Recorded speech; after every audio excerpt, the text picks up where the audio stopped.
Bonjour Frédéric. Bonjour. Nous sommes à la Cachotterie, ton lieu, et Frédéric Clément, auteur, illustrateur, je vais t'interviewer au nom du Krilge. Ma première question, d'où vient ta vocation artistique? Enfance, jeunesse? Oh, la vocation artistique, est-ce que... Alors, dessin ou envie de m'exprimer, oui. Pas forcément dessin, d'ailleurs. C'était envie de peindre, c'était envie de sculpter, c'était envie d'écrire, c'était envie de... Ça, je pense que dès ma petite enfance, j'ai su que sans trop savoir vers où j'allais, évidemment, à 5-6 ans, je crois que je m'étais dit que je voulais faire un métier comme ça, mais je savais pas du tout comment ça s'appelait.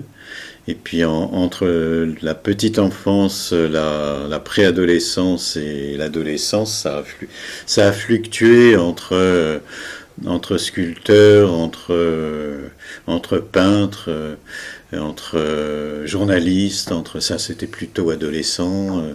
Mais de faire un métier comme ça, oui, ça, je crois que c'était très très jeune, avec quelques anecdotes que je me suis remémoré et je me suis dit, oui, ça doit être ça le déclic. Donc ça, c'était toute petite enfance, en ayant fait un objet pour ma mère, une sculpture avec des matériaux un peu compliqués, et avec des bouts de fer, des marteaux, une autre pierre. Je lui ai fait une sculpture en pierre et non pas pâte à modeler. Et je crois que entre le sourire de ma mère et peut-être son côté content, je me suis dit, mais j'ai envie... Enfin, je me suis rappelé que ce geste-là, le fait de fabriquer et d'offrir, c'était ça que je voulais faire dans ma vie, quoi, en fait. Je crois que le déclic, si je me fais mon introspection, le déclic vient, je pense qu'il vient de là, en fait. Voilà. Très belle histoire que tu racontes. Je pense, hein, je me raconte peut-être des histoires, mais je pense que vraiment ce déclic-là, j'ai envie de ça. Alors après, effectivement, ça change quand on a 11 ans, ça change quand on a 12 ans, et ça change évidemment quand on a 14, 15 ou 18 ans. Mais le fait de fabriquer quoi que ce soit, ça aurait pu être menuisier, hein, j'en sais rien, mais en tout cas fabriquer... Non, menuisier, je sais pas, parce que ma mère avait fait les arts déco, et donc j'étais quand même un petit peu motivé, même si elle s'en est pas servie, elle, des arts déco. Et c'est peut-être aussi, en tant qu'adulte, ma revanche. Le fait qu'elle ne s'en soit pas servie de ses études, que peut-être que j'ai voulu relever le défi, quoi. Voilà, mais ça c'est plutôt en adulte. Voilà. Alors, non seulement tu l'as relevé, mais en même temps, dans ce lieu, et bien avant, il y a une somme de livres. J'ai compté 80, mais c'est peut-être 100. Oui, c'est peut-être 100. Hein. Tu as eu des prix illustres, la Biennale de Bratislava, la Foire de Bologne, bientôt une exposition à Moulins. Dans ces 80 livres, moi, il y en a un qui me tient très très à cœur, c'est Magasin Zinzin. Et je voulais que tu nous en parles, mais aussi que tu nous montres, que tu nous donnes à voir, que tu nous parles des livres que tu aimes le plus. On ne va pas présenter ta centaine de livres, mais quelques-uns. Magasin, c'est vrai que ça a été un tournant. Alors qu'avant le magasin, j'en avais fait déjà une bonne ribambelle, et chez Albin, et avec Hippomée, et avec Magnard, Magnard, ça a été quand même, faut lui reconnaître, le premier éditeur qui m'a repéré, alors qu'avant je travaillais pour la presse, et pour les magazines en fait. Et puis bon, j'en ai eu marre, je suis un peu sonné j'ai tiré les cordons de sonnette d'éditeur et Manière m'a repéré à ce moment-là. Donc ça remonte loin, hein, ça remonte dans les années 75. Mais avant le magasin, j'en ai fait vraiment toute une ribambelle. Ensuite, il y a eu Hippomée, une rencontre avec Hippomée, éditeur à Moulins donc. Et j'ai fait des livres, plutôt beaux livres, qui étaient un peu dans la continuité de ce que j'avais déjà fait. Et comme j'en avais déjà fait une ribambelle et que j'avais déjà tout un passé, le magasin constitue un peu une rupture dans ce que j'avais fait avant. Parce que j'avais envie graphiquement que mon style, entre guillemets, mon style s'éclate, parce que j'avais quelque chose d'un peu théâtral, d'un peu monolithique, où je demandais aux gens de rentrer dans une fenêtre, qui étaient mes illustrations, et dans le magasin, dont j'ai fait le texte, qui n'était pas, à une exception près, qui n'était à deux exceptions près. Oui, il y a eu Livre épuisé et L'Oiseleur de l'Aube, chez Hippomée aussi. Et donc, j'avais envie que mes petites illustrations deviennent des petites illustrations et qu'elles soient parsemées dans le texte, un peu déchirées, un peu fragiles. Et mon style a un peu, si ce n'est changé, en tout cas évolué à ce moment-là. Il avait déjà un petit peu évolué avec le Livre épuisé, et ça, c'est le rebond du Livre épuisé au magasin. Et le magasin, donc là, j'en ai écrit le texte comme le Livre épuisé, et en ayant envie de dire surtout à ma fille, et à mon entourage proche, parce que le magasin a un côté camelot, poète, enfin camelot un peu, et avec ce ton de conviction, en fait, voilà. Il y a un peu une surenchère dans le langage, et j'avais donc envie de dire à Alice, ma fille, que nous venions de ce milieu-là. En fait, parce que quand j'ai dit que ma mère, enfin je fais des parenthèses, mais quand j'ai dit que ma mère avait fait les arts déco, mais qu'elle ne s'est pas servie de son bagage d'art déco, mobilier, école boule et compagnie, en fait elle a été très vite commerçante avec ma grand-mère, et que mon grand-père, lui justement était camelot sur les marchés ambulants, enfin avec sa petite camionnette ou grosse camionnette ambulante. Ma grand-mère étant et couturière et commerçante, j'avais envie de rassembler ça et de le dire à ma fille qui avait à l'époque 4-5 ans, enfin c'était pour l'anniversaire de ses 5 ans, et je l'ai fait donc entre ses 4 ans et ses 5 ans, elle l'a eu pour le jour de son anniversaire, c'était pour elle, puisque ça s'appelle Aux Merveilles d'Anis, et puis c'est pour le jour de son anniversaire. C'est vraiment dit dans le texte. Je dirais que c'est un livre d'art et de mots, et de vie aussi, parce qu'il est vraiment extrêmement vivant et extrêmement ludique. Et tendre à la fin, j'espère, oui. Oui, il y a une chute à là, tendre. C'est le livre de la vie. Oui, le texte, je suis content que tu soulignes un peu ça, parce que et pourtant, Dieu sait si je fais maintenant à peu près 99% de mes textes dans mes albums, voire même dans mes romans, l'étiquette que j'ai, c'est illustrateur, alors que je me bataille pour faire tomber, enfin en tout cas de rajouter, et pourtant ça fait depuis les années 92 que je fais mes textes, quoi. Donc je suis content que tu soulignes que mes mots sont importants. Et quel autre livre aimerais-tu me faire voir qui est vraiment des livres que tu portes dans ton cœur? Alors dans un qui n'est pas si vieux que ça, j'aime, et puis en plus j'en parle pas mal parce que c'est Petite Touche. Oui. Voilà.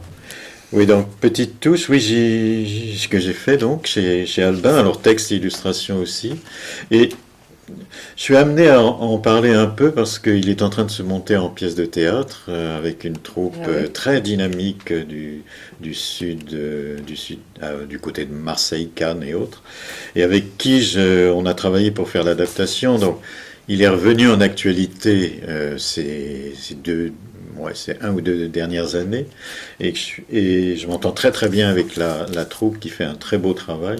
Donc voilà, petite touche reste très très présent. Chapellerie, ça a été une belle aventure. Alors, Chapellerie, c'est celui-ci. Une belle Oui, c'est aventure. Voilà, un peut-être beau qu'on en livre reparlera. aussi. Et puis, puisqu'on parlait du magasin que tu aimes bien, on va faire le rebond avec Boutique Tic Tic. Exactement. Parce que j'avais envie, je m'étais toujours dit que franchement, et pourtant on me l'a demandé hein, quand même de faire un rebond sur quand le magasin est sorti et qu'il a eu le succès que tu viens d'évoquer. On m'a demandé s'il pouvait y avoir Une suite. un écho, une suite, etc. Puis j'ai dit non, moi je suis pas l'homme des séries, etc. C'était un peu ridicule, mais parce qu'il y a des très jolies suites. Hein. Et puis je l'ai jamais fait. Et puis 20 ans après, j'ai eu envie de faire un rebond, de faire un écho. C'est pas une suite puisque c'est pas la même histoire, mais c'est le même ton en fait. C'est ça. Voilà, donc il est aussi. Alors avec l'éditeur, on a cherché un titre et puis c'est vite imposé Boutique Tic Tic. Quoi. Formidable. Magasin Zinzin, boutique Tic Tic.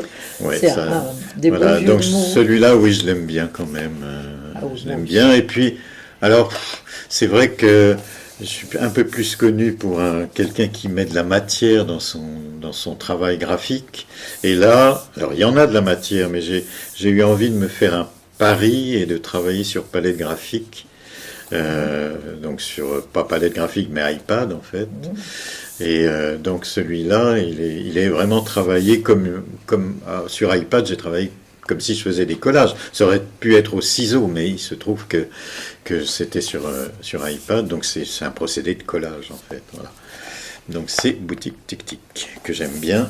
Autrement, il y a sur le plan adulte, il y a une belle aventure qui a été Grain de beauté. C'était un roman chez Actes Sud que j'espérais un bel éditeur. Ça a été un bel éditeur quand même. Ça, c'est un roman adulte. Hein.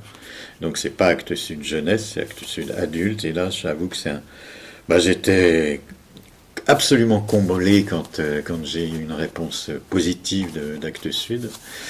Et puis, voilà. Donc, et puis, non, il y a d'autres albums. Il y a un autre album qui est sorti il y a 2 ans, donc c'est très récent. Voilà, qui est Isidore D, couturier des Fées. Oui, Bon, là, il y a le clin d'œil à ma grand-mère, couturier, parce que ce que je t'ai pas dit, c'est que dans les divers métiers artistiques que j'aurais pu faire, il aurait pu avoir la notion de stylisme, de couturier, enfin couturier, tout de suite on voit couturier haute couture, hein, mais on n'est pas toujours haute couture, mais styliste, ça m'aurait plu, mais j'étais pas dans ce milieu-là, familialement. Donc, comme j'étais pas dans ce milieu-là, je suis allé vers l'image peinte, l'image tableau, l'image. Et j'ai jamais fait vraiment des tableaux, mais c'est quand même de l'image peinte qui va dans des livres. Et donc, voilà, ça c'était un clin d'œil au métier que j'aurais pu faire. Mais comme tu me demandes ça, et pour faire un rebond à ce que je mets et que je ferai jamais dans ma vie, j'ai fait un livre qui s'appelle Muséum, aussi chez Albin, et que j'ai réimprimé là. Muséum, c'est l'histoire d'un scientifique et d'un entomologiste, et donc c'est aussi un métier. Si j'avais été matheux, c'est aussi un métier que j'aurais pu faire parce que j'adore observer, j'adore la notion de petit et d'étudier la vie petite, quoi, la vie des insectes par exemple, des oiseaux aussi, mais des insectes. Donc c'est le métier de sciences naturelles, j'aurais pu le faire si j'avais été matheux, quoi. Mais là, c'était impossible parce que j'étais très très nul en maths, plus que nul d'ailleurs, et donc je me suis dirigé. Mais je mets des choses que j'aurais pu faire si j'avais 3 vies, quoi. c'est merveilleux, parce que tes livres, en fait, te permettent de revoir ces métiers que tu aurais souhaité. Comme un comédien, en fait, qui rentre dans plusieurs peaux au fur et à mesure de ses rôles. Et moi, quand tu parles, je ne peux pas m'empêcher de penser au peintre Vuillard, qui aimait tellement les tissus, qui les a peints, et dont la grand-mère était couturière. Ah bon? Ah ouais. Comme ma grand-mère était couturière, C'est vrai. Vuillard chante parmi mes peintres, et là, je pense à toi, dans tout ce que tu dis, tu vois, c'est un bon peintre. Je ne savais pas. Ouais, je savais pas que Julien avait une grand-mère couturière. Bah oui. Mes jeux d'enfance, c'était et ce qu'on retrouve dans le magasin, hein, comme tu le soulignes, que tu l'aimes bien, que tu le soulignes, dans le magasin, il y a la notion de fil, il y a la notion de bobine, de matière. Voilà, et c'était mes jeux de petite enfance, ça. Donc c'est clin d'œil aussi, les bobines de fil de bois à l'époque. Et puis je l'ai évoqué dans Muséum, justement, je l'ai évoqué le bruit de la machine à coudre et du pied, parce que j'étais au pied de ma grand-mère à un moment, puisqu'elle nous gardait. Elle me gardait d'abord, et elle a gardé ensuite mes frères et sœurs. Et donc son pied de machine à coudre Singer, voilà, qui était d'une cadence dans ma vie. Et puis le tissu qui avance et l'aiguille qui entre, et le tic-tic, il y avait deux bruits, le bruit de la pédale Absolument. Et le bruit de l'aiguille. Oui, et ça, c'est dans des textes, j'ai un peu évoqué ça. Dans le Muséum, il y a ma grand-mère qui avait sa machine à coudre Singer. Ouais. Et ben voilà, soit je change de casquette en fonction de mes livres, je me mets de temps en temps couturier, de temps en temps scientifique, de temps en temps voyageur, ce que je ne suis pas du tout dans certains de mes livres. Je ne suis pas du tout voyageur. Alors, tu introduis ma question, parce que sans savoir cette histoire de grand-mère couturière très belle, j'avais pensé, en voyant d'abord Bachot, ou le fou de poésie, Bachot, poète du XVIIe, d'haïku, et qui se promène et fait des ateliers d'écriture poétique, et puis aussi Les Belles Endormies, ce grand roman, un des plus grands romans du XXe siècle de Kawabata, que tu as illustré avec une délicatesse extrême. Oui, c'est une belle aventure. Alors ma question c'était, mais est-ce que tu n'aurais pas des petites graines d'inconscient japonais? Je sais pas, c'est vrai que j'ai été depuis très longtemps attiré par cette culture et par tant graphique littéraire. Alors je sais pas d'où ça vient, ça j'ai jamais vraiment... Le côté voyageur. Alors peut-être, d'où ça vient, je sais pas. Bon, c'est vrai que ma vie est accompagnée de ma compagne donc japonaise, donc je suis allé jusqu'au bout de mes goûts, mais c'est vrai que Kawabata, qu'est-ce que j'avais fait avant? J'avais dû sans doute travailler déjà sur le Japon avant Kawabata, qui date de 2004, non, bien avant. Non, 98, oui, 98. Donc, non, après j'ai fait d'autres choses. Et avant, je sais pas si j'ai travaillé des albums moins connus, je me rappelle pas. Mais toujours est-il que c'est monté dans mes lectures, c'est monté dans le fait que j'avais des petits carnets où je composais des haïkus. Donc, ça, et puis c'est arrivé, et jusqu'au moment où je me suis aperçu pour l'histoire de, je sais pas si c'est intéressant, mais pour la petite histoire de la création de ces Belles Endormies, je m'étais aperçu que dans le catalogue Albin Michel étaient les Belles Endormies dans le côté édition étrangère d'Albin Michel, et je l'ai proposé directement à Francis Esménard, le grand patron d'Albin Michel, et je lui ai proposé, et il m'a tout de suite dit oui. Donc c'était une belle aventure. Ça, c'était après le magasin.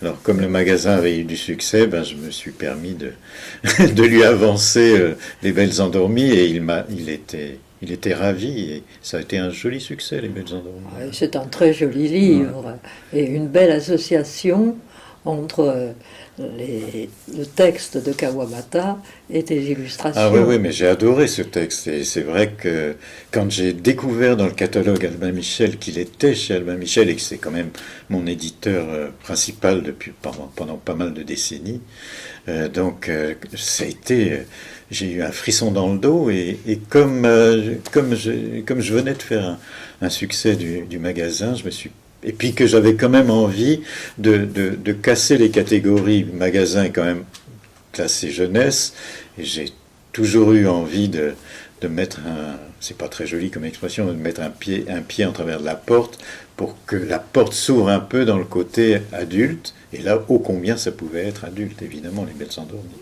Bien sûr. Alors moi, je me pose la question, tes images minimalistes, par exemple, n'ont-elles pas un petit côté japonais? Voir ton mélange des mots et des images également.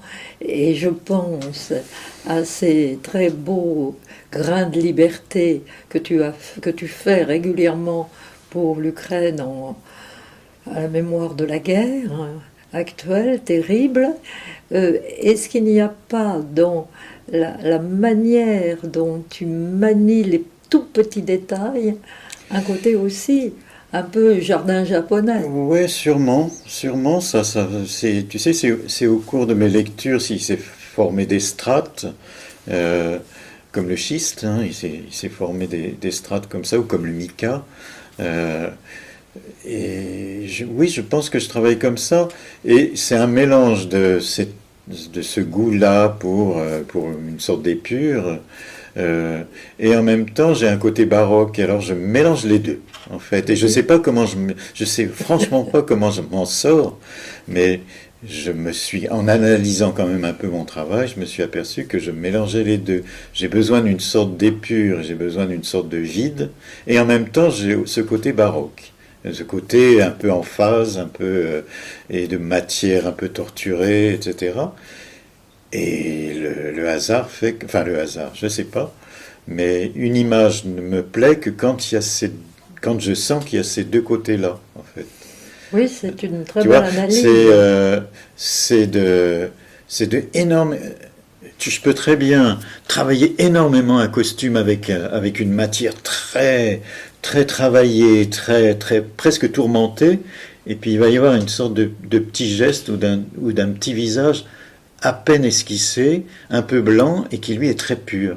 Alors que tout autour, ça va être un peu tourmenté.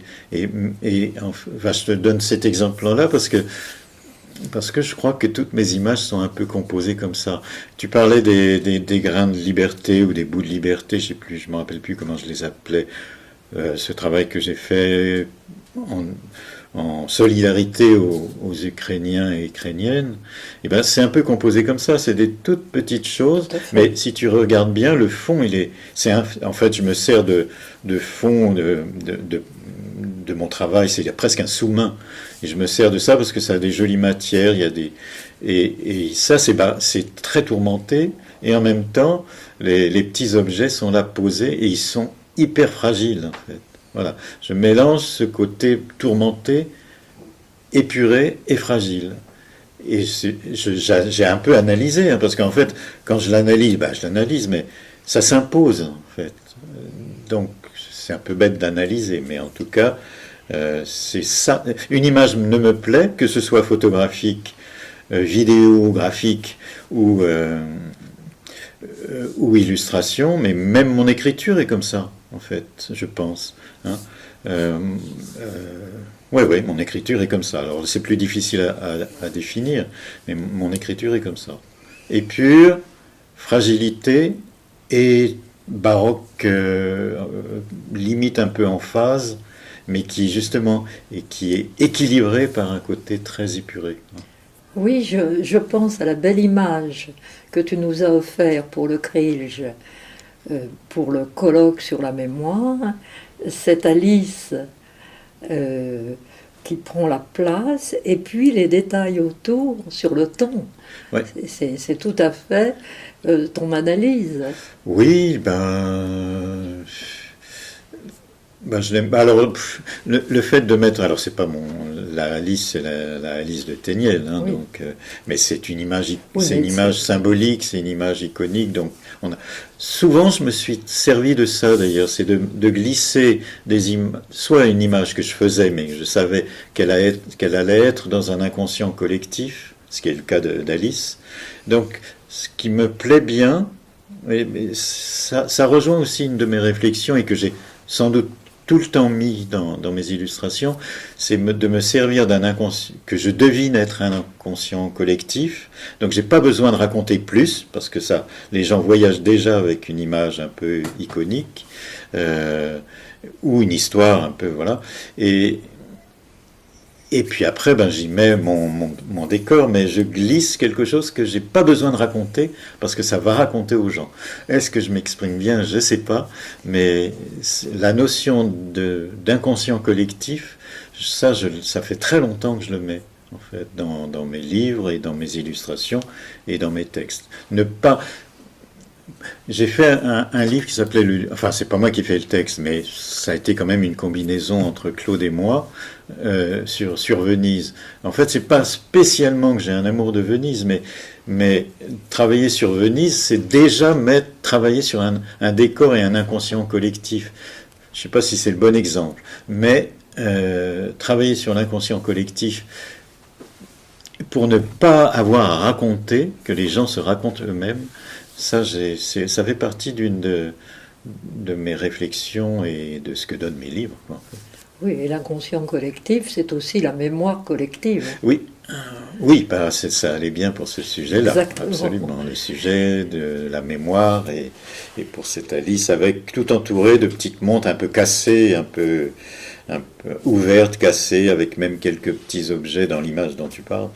Avec quelques ressorts, je ne me rappelle plus, mais il doit y avoir Oui, quelques et puis ressorts. des montres arrêtées, Oui, des voilà. aiguilles tombées. Ouais, ouais.